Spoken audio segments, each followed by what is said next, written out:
Hi, I'm Rebecca FitzGerald, and today I'll be outlining my photographic sciences capstone for you. Scientists research and make measurements of the sun by taking pictures of it. To understand how measurements are made from images, we must first understand how sensors work. Sensor technology works through the photoelectric effect. This effect describes the phenomenon when light interacts with a material and ejects many electrons from its atoms. On a sensor, these many ejected electrons just become a measurable charge within the pixel. The charge of each pixel needs to be processed to form an image that we would expect. The first step in this process is amplifying the charge as it is converted to the next step in the processing pipeline. This amplification is called the gain. When making measurements from an image, scientists have to know the gain so they can determine how much the charge has been amplified. The current sensor technology being used in most of astronomy are called CCDs. CCD's structure looks like this. This amplification I mentioned before is occurring off the sensor, and they generally only have one amplifier, so each pixel's charge needs to be transferred down and off the sensor and amplified one by one. This isn't an efficient process, and it can lead to artifacts like blooming and saturation. Here are some examples of what those artifacts look like. As you might guess, these artifacts ruin any measurements we'd like to make in these regions. This is a serious problem for solar physicists studying solar flares and other high-energy events in the sun.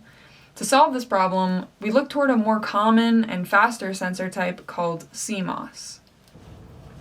The main difference between CMOS and CCD is that CMOS sensors amplify the charge at each pixel. Because of this, all the pixels are amplified at the same time.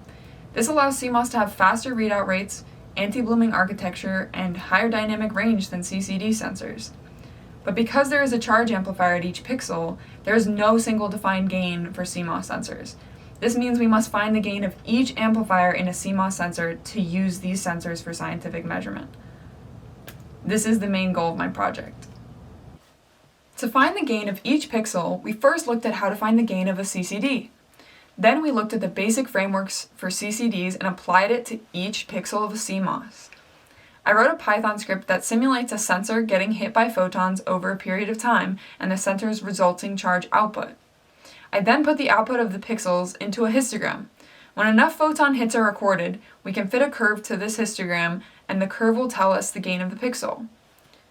Due to COVID complications, we were unable to characterize a real CMOS sensor.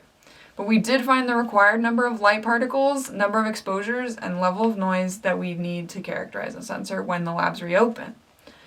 Knowing the number of light particles, exposures, and level of noise required to find the gain of one pixel will help future researchers in characterizing a CMOS sensor. Overall, this project was an incredible learning experience, and I would like to thank all the people that made it possible. Thank you for listening, and have a great day.